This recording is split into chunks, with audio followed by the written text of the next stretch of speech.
Yenə də biz dövlət dilinin öyrənilməsi ilə bağlı söhbətimizi davam etdiririk. Belə ki, qeyd olundu ki, burada milli azlıqların deməli kompakt yaşadığı yerlərdə deməli gürcü dilini problemi, yenə də gürcü dilini bilmə problem olaraq qalır. Və bu haqda Tamar xanım deyir ki, bayaq biz müəyyən mənada bu haqda söhbət etdik deyir, amma indi məktəblər, pilot məktəblərdə bilingual dərs tədris sistemi deməli gerçəkləşir. Həmçinin bölgələrdə gürcü dili evləri tikilir. Deməli, Kvemo Kartidə 8 gürcü dili evi tikilməlidir. Onlardan biri də Marneuridə artıq hazırdır. Həmçinin o deyir ki, həmin bu bilingual təhsillə bağlı tərcümələrdə deyir ki, kitablarda müəyyən tərcümələrə yol verilir və bu haqda o pedaqoqlarla görüşdə də şəxsən pedaqoqlardan eşidibdir və deyir ki, bundan sonra biz qərara aldıq ki, deməli Bakı və Ermənistana, Bakı və Yerevana həmin bu kitabları göndərək və məhz orada həmin bu kitabların üzərində işlənilsin və səhvlər aradan qaldırılsın. Və bunun çox çətin bir proses olduğunu da qeyd edir o. Həmçinin deyir ki, insanların, yəni qeyri-gürcü millətlərinin gürcü dilini öyrənməməsinin bir səbəbi də şəraitin olmamasıdır. Belə ki, bizim yaşadığımız yerlərdə gürcülərin sayı az olur qonşuluqlarda və buna görə də gürcü dilini öyrənmək çətinləşir. Və bunu nəzərə alaraq Təhsil Nazirliyi vətənpərvərlər düşərgəsi yaradıbdır. Həmçinin uşaqların məktəblərə qonaq proqramı həyata keçirir nazirlik və bununla da bir növ uşaqları bir-birinə gürcü və Azərbaycanlı, erməni yaxud abxaz və s. uşaqları bir-birlərinə inteqrasiya etməyə çalışırlar. სამოქალაქო ინტეგრაცია ბუნებრივია გულისხმობს ეროვნული უმცირესობების ჩართულობას გადაწყვეტილების მიღების პროცესში და სახელმწიფო ორგანოებში წარმომადგენლობითობის უზრუნველყოფას. აი ამ კუთხით ამ თვალსაზრისით რა ვითარებაა დღესდღეობით საქართველოში? ორი ნაწილია, ერთი გადაწყვეტილების მიღების პროცესში მონაწილეობა და მეორე, რამდენად წარმოდგენილი არიან უმცირესობები სახელმწიფო სექტორში, ან სხვა მაღალ პოზიციებზე, საჯარო სექტორში. პირველ ნაწილთან დაკავშირებით ჩვენ უკვე აღნიშნეთ თანამშრომლობა სახალხო დამცველთან არსებულ ეთნიკური უმცირესობის საბჭოსთან, რომელიც ყველაზე წარმომადგენლობითი ორგანოა საქართველოში, საერთიანებს 90-ზე მეტ ეთნიკური უმცირესობის ორგანიზაციას. ჩვენ მჭიდრო თანამშრომლობა გვაქვს რეგიონებში არასამთავრობო ორგანიზაციებთან, სისტემატურად ხვდებით მათ. პრეზიდენტთან არსებულ საბჭოს გაფორმებული აქვს თანამშრომლობის მემორანდუმი ომბუდსმენთან არსებულ გაერთიანებასთან. ასევე სხვა სამინისტროებსაც აქვს მსგავსი მემორანდუმები გაფორმებული, რაც შესაძლებლობას იძლევა უშუალო კონტაქტი იყოს დაინტერესებულ მხარესთან და ხშირად მათი რჩევები და რეკომენდაციები გათვალისწინებულია სახელმწიფო პოლიტიკის შემუშავების პროცესში. სპეციალური ღონისძიებები თუ ტარდება მისათვის რა წარმოიქმნება? ნუ ეს არის რეგულარული შეხვედრები, გაცნობა, იგივე ეს კონცეფცია და სამოქმედო გეგმა განხილული იყოს სწორედ სამოქალაქო სექტორში, სახალხო დამცველთან არსებულ საბჭოებში, რელიგიური და ეთნიკური უმცირესობის საბჭოებთან და მათი რეკომენდაციები, ბევრი საგულისხმო რეკომენდაცია აისახა ამ დოკუმენტში, რომელიც ჩვენ მივიღეთ და დაამტკიცა ხელისუფლებამ. რაც შეეხება წარმომადგენლობითობის უზრუნველყოფას, ანუ ჩვენ ვახსენებთ, რომ უმაღლესი განათლების სფეროში ჩვენ გვაქვს კვოტები, მაგრამ დასაქმების სფეროში კვოტები არასამართლიანი იქნებოდა, იმიტომ რომ უმაღლეს განათლებაში, სადაც სახელმწიფომ ვერ უზრუნველყოფს შესაბამისი სწავლება, ეს კიდევ უფრო გამართლებულია, მაგრამ კვოტები პრინციპი ზოგადად შეიცავს უსამართლობის დიდ ელემენტებს და ამიტომ ჩვენ ვფიქრობთ, რომ გაცილებით სამართლიანია ნებისმიერ ადამიანს საკუთარი შესაძლებლობების მაქსიმალური რეალიზაციის შანსი მიეცეს. ზურაბ ჟვანიას სკოლა, რომელიც ჩვენ ვახსენეთ, არის სწორედ შექმნილი იმისთვის, რომ ხელი შეუწყოს ამ ადამიანებს აიმაღლონ კვალიფიკაცია და ამ შემდეგ მათ შეძლონ დასაქმება ამ კვალიფიკაციის ამაღლების შემდეგ. თუმცა კვოტების პრინციპი სახელმწიფოსთვის მიუღებელია.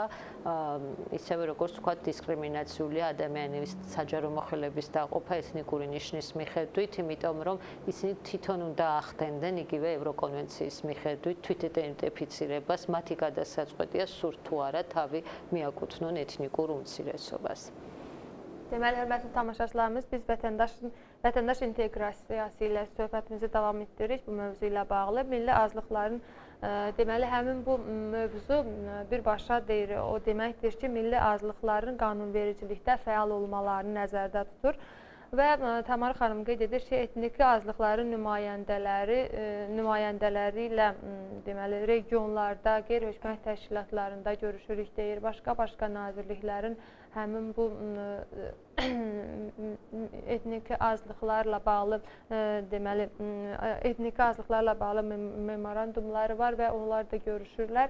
Ancaq deməli, həmin bu deməli, onu da qeyd edir ki, Tamar xanım, ali təhsil ocaqlarında əgər insanlara, deməli, tələbələrə güzəşt olunursa da, əgər onları təhsil almalarına imkan yaranırsa da, onların sonradan işlə təmini problemi də var. Ancaq buna yeganə dəstək kimi o Jvaniya məktəbini nümunə gətirdi. Belə ki, o qeyd edir ki, Jvaniya məktəbinin yardımçılığı ilə ola bilsin ki, insanlar sonradan işlərini daha da yaxşı görə bilərlər. შეგახსენებთ, რომ მარნეულის ტელევიზიის პირდაპირ ეთერშია გადაცემა ქალის ხმა. ძვირფასო ტელემაყურებლებო, გადაცემის მსვლელობისას თქვენ საშუალება გაქვთ პირდაპირ ეთერში დარეკოთ და გადაცემის სტუმრებს დაუსვათ შეკითხვა. ქვეყანაში სამოქალაქო ინტეგრაციის ხელშეწყობის მიზნით განხორციელებული საქმიანობისა, აგრეთვე ქალის უფლებებისა და გენდერული თანასწორობის შესახებ. ტელეფონის ნომერს თქვენ ხედავთ თქვენ ტელეეკრანებზე. ასევე თქვენ შეგიძლიათ ქალის უფლებებთან დაკავშირებით მიიღოთ ადვოკატის კონსულტაცია, როგორც პირდაპირ ეთერის საშუალებით, ასევე ინდივიდუალურად შეგიძლიათ დარეკოთ ჩვენ ადვოკატთან, ქალბატონ ელისოონიანთან და მე კიდე მინდა შეგახსენოთ, რომ ჩვენ ეთერშია ეხლა რეკლამა.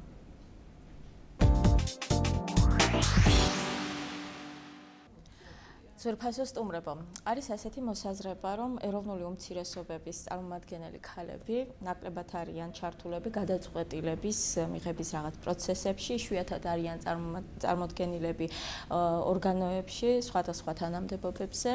არჩევნების დროს იშვიათად არიან კანდიდატები და საერთოდ ნაკლებად აქტიურები არიან საზოგადოებრივ ცხოვრებაში. თქვენ როგორ შეაფასებდით ამ თვალსაზრისით არსებულ ვითარებას?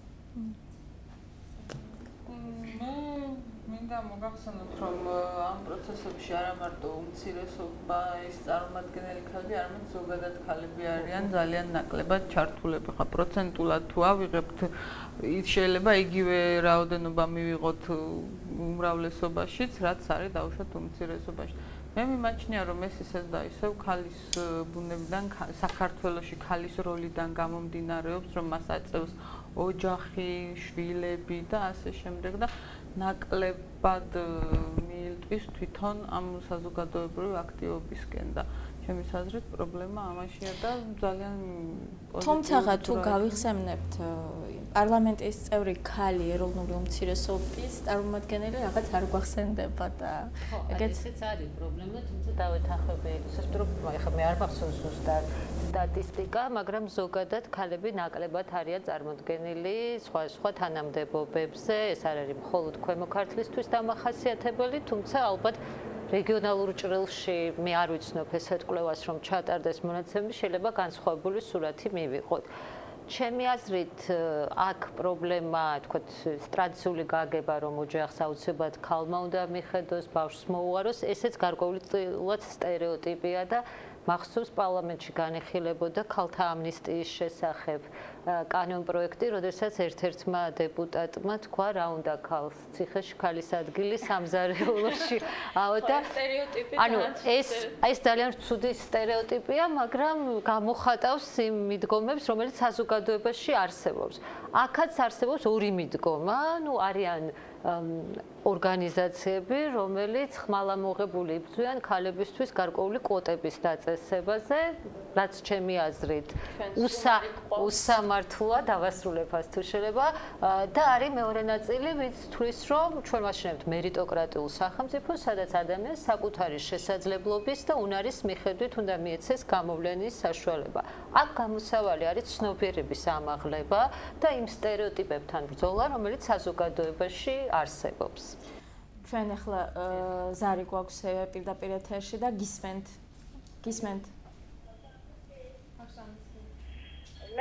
Benim bir sualım var. Değerli sosyalmente dünkü günü kadınların siyasette veya iştirakından danışırlar. Mesela için milli azlıkların nümayendeleri parlamentte kadınlar sırasında var mı? Veya mesela Azerbaycanlılardan niye yoktu? Kadınlar o kadar feyal değiller mi siyasette? Yoksa bunlara üstünlük mü verilir? Sağ olun. Sağ olun zənginize görə. Aseti შეკითხვა ქალის როლი პოლიტიკაში. ესე იგი, კითხვა ასეთია, რომ პარლამენტის ქალთა საბჭოში არის თუ არა უმცირესობების წარმომადგენელი ქალები, თუ არ არის ეს ქალების ბრალია რომ აქტიური არ არიან თუ როგორ არის? Ну, ნაწილობრივ ვისაუბრეთ ამის შესახებ, პარლამენტში არ არიან ქალები მრავლდენობით წარმოდგენილი როგორც სასურველია, მაგრამ ეს არ შეიძლება ვთქვათ ხელოვნური პროცესი იყოს. საჭიროა პარტიებმა მეტად იზრუნონ, იმიტომ რომ არჩევნების დროს მეტად ყავდეთ წარმოდგენილი ქალები თავიანთ სიებში და გარკვეული სტიმულები არის ჩადებული, რამდენადაც ჩემთვის ცნობილია იმ პარტიებისთვის, ვისაც ქალთა მეტი წარმომადგენლობა ეყოლება. სასურველია, რომ ეთნიკური უმცირესობებიც იყვნენ ამ ჭრილში განხილული, EUTHOS ბოლო დასკვნის თანახმად არაგენდერული ნიშნით, მაგრამ ყველაზე მეტი ეთნიკური უმცირესობის წარმომადგენელი ყავდა სწორედ ნაციონალურ მოძრაობას. ესეც პრობლემაა, მე ვფიქრობ და ალბათ კარგი იქნებოდა თუ სხვა პარტიებიც იზრუნებდნენ ამაზე. და ალბათ ხელოვნური მიდგომა ამ საკითხისადმი იქნებოდა უსამართლო, თუმცა გასაკეთებელი ნამდვილად ბევრი არის იმ თვალსაზრისით, რომ შეიცვალოს დამოკიდებულება და ქალებს მეტად მიეცეთ შესაძლებლობა თვით რეალიზაციის.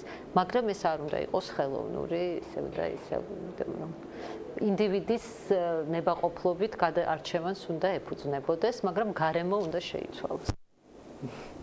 მადლობა. Mən tamaşaçımız deməli Tamar xanım qeyd edir ki, deməli parlamentdə qadınların sayı çox azdır. Ancaq bunu heç bir süni fəallıqla qiymətləndirmir. O qeyd etmiş ki, bunu qəsdən elə edirlər ki, qadınlar orada az olsun. Bu belə deyil. Yəni qadınların deyir özləri fəal olmalıdır. Bunun üçün isə şərait, mühit dəyişməlidir. Qadınlara olan deməli münasibət dəyişməlidir ki, qadınlar biraz aktiv olsunlar, biraz fəal olmağa çalışsınlar. Deməli özləri biraz irəli getməyi bacarsınlar. Buna mentalitetdə deməli mane olur. Həmçinin o qeyd edir ki, partiyaların özləri də deməli istəsələr qadın üzvlər qəbul edərlər özlərinə, daha çox partiyalarda daha çox qadınlar iştirak edər, üzv olarlar və bundan irəli gələrək də deməli parlamentdə qadınların sayı da arta bilər. Noelisо, რამდენად არის დღეს იმის პირობებიც და აუცილებლობაც, რომ ქალის როლი გაძლიერდეს და წამოიწიოს არჩევნების პროცესში და საამისოდ რა უნდა გაკეთდეს თქვენი აზრით? მთელი გადაცემის მანძილზე ვსაუბრობთ იმაზე, რომ ამ მხრივ პირობები მაქსიმალურად არის შექმნილი საქართველოში, რომ ქალის როლი იყოს ძლიერი და მას მაქსიმალურად შეეძლოს თავის წარმოჩენა საზოგადოებაში. აუცილებლობაც არის იქიდან გამომდინარე, რომ ისევ და ისევ მათი განვითარებისთვის, ქალთა უფლებების განვითარებისთვის, დაცვისათვის და ქალების ხმა რომ მიიტანონ იქ საკანონმდებლო ორგანომდე, ამისათვის საჭიროა რომ ქალებმა უფრო აქტიურად მიიღონ მონაწილეობა საარჩევნო პროცესებში.